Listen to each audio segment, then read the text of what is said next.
Imagine you are a fisherman. Today, you are going to catch some fish in the sea and later sell it at the market to pay your house rent. It sounds like a normal day, but this isn't the case for José Salvador Alvarenga. He went fishing, but he got stuck in the sea for 438 days. And you will say, 438 days? Are you crazy? Are you telling a fictional story, man? But no, I'm telling you the truth. And how did he survive in the sea without water, without food, in the middle of the sea for 438 days? And when he was finally found, they sent him to jail? Why? Well, the truth is darker than you can imagine. To understand how impossible this survival was, you first have to understand the monster he was fighting. The Pacific Ocean is far larger than we can imagine. If you were to drill a hole straight through the earth, starting from the coast of Chile, you would still emerge in the Pacific Ocean on the exact opposite side. That is how massive it is. In the world's 5 oceans, the Pacific stands as the undisputed giant, covering an area of 165 million square kilometers. To put that in perspective, the total landmass of our entire planet, every continent and island combined, is only about 148 million square kilometers. This means the Pacific Ocean alone is larger than all the mountains, deserts, forests, and islands on Earth put together. In this vast expanse, the few islands that exist are so small they look like mere dots. Most have never even been stepped on by a human. If someone goes missing here, the chances of finding them are nearly zero. But today, you will hear the real story of José Salvador Alvarenga, a man who didn't just get lost for 10 or 15 days, but for 438 days.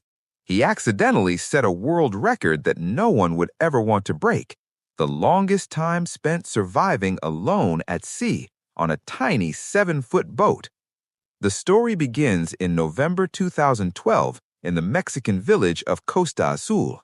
José was a 36-year-old expert fisherman. He was strong, and he knew the ocean better than anyone. He set off with a companion for a fishing trip planned to last only 30 hours. His companion was a young man named Ezequiel Cordoba, who was only 22 years old. They carried very few supplies because they thought they would be back home the next day. They had a motor, a refrigerator for fish, and 1 day's worth of food. That was it. No extra water, no emergency radio, just a small boat and a lot of hope. After traveling 120 kilometers from the coast, the fishing was good. They caught a lot of sharks and tuna. But then the weather changed. A horrific storm struck out of nowhere. The waves became as tall as houses, crashing down on their tiny boat. They raced back toward the shore.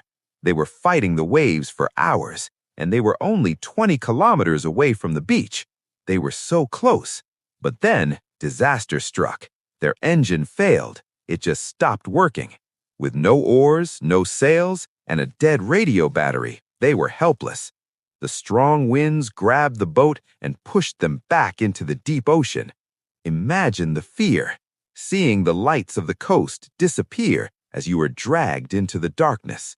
By day 5, they were 450 kilometers away from land, in a part of the ocean where only water exists in every direction.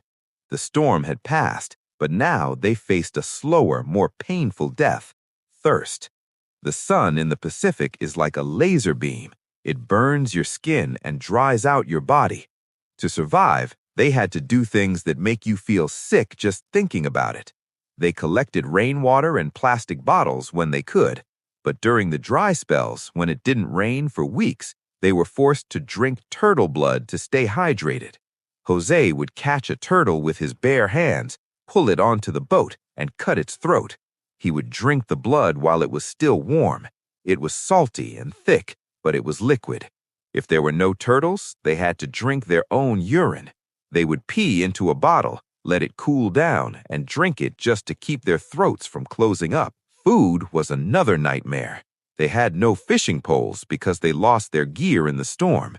So José became a hunter. He noticed that seabirds would land on the edge of the boat to rest.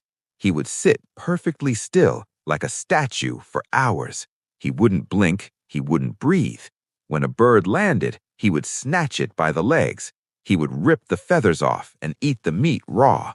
He ate everything: the heart, the liver, the eyes. He said the bird meat tasted like raw chicken left in the sun, but it gave him energy. The mental torture was unbearable. José was tough, but his companion, Ezequiel, began to break down. The young man couldn't handle the raw diet. The bird meat made him vomit, and the turtle blood made him sick. He became depressed. He started to cry for his mother every night. Tragically, 4 months into the ordeal, Ezequiel passed away. He died of starvation and dehydration in the bottom of the boat. José was now completely alone in the quietest part of the world. But this is where the story gets really scary. José didn't throw the body overboard, not yet. He was so terrified of being alone that he kept Ezequiel's body on the boat for 6 days. He would talk to the corpse. He would ask it, "How did you sleep?" and then answer his own question, saying, "I slept well, José." He was creating a fantasy world because the reality was too painful. He was losing his mind. Finally, after 6 days, he realized he was going crazy. He said a prayer, washed his friend's feet, and pushed the body into the dark water. Now it was just one man versus the entire Pacific Ocean. Days turned into weeks, weeks turned into months. José lost track of time. He started counting the moons to know how many months had passed. His clothes rotted off his body, leaving him almost naked in the burning sun. He would spend hours in the water just to stay cool, hiding under the boat with small fish. At one point, he saw a massive cargo ship on the horizon. It was coming right towards him. He stood up on his tiny boat, waving his arms, screaming for help. He thought he was saved, but the ship passed right by him. The crew never saw his tiny boat in the massive waves. He was invisible. He watched the ship disappear, and for the first time, he thought about grabbing his knife and ending it all. But he didn't. He decided to keep fighting. By January 2014, 14 months later, José had drifted over 8,000 kilometers. He was a skeleton with skin. He had forgotten how to walk. He had forgotten the sound of a human voice.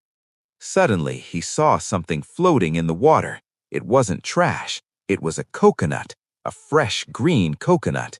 He looked up and saw a tiny island in the distance.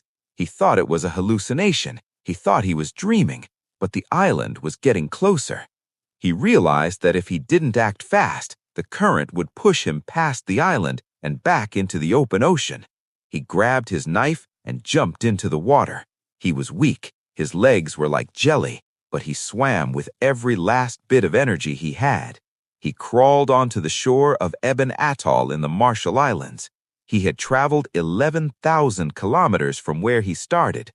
To give you an idea of how lucky he was, if he had missed that tiny island, his next stop would have been the Philippines, another 5,000 kilometers away. He would have died for sure. He crawled up the beach and collapsed on the sand. He fell asleep on solid ground for the first time in 438 days. 2 locals found him a few hours later. They were terrified. They saw a wild man with long hair, a massive beard, and a knife screaming in a language they didn't understand. They helped him and gave him water. They took him to a hospital, and the news traveled around the world. The man who came back from the dead. But the happy ending didn't last long. José eventually returned home to Mexico and published a book titled 438 Days, but he faced a brief legal battle with his companion's family. And this is the part about the jail and the lawsuit.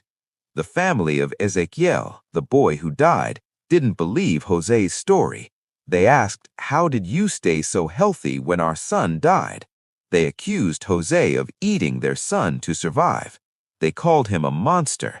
They sued him for $1 million. Can you imagine surviving hell on earth only to come home and be called a monster? Jose had to take a lie detector test. He had to prove his innocence. The doctors examined him and found that he wasn't healthy at all. His body was swollen with salt water, and his liver was damaged from eating raw seabirds. He passed the lie detector test. He proved that he never ate his friend. He survived on his own willpower.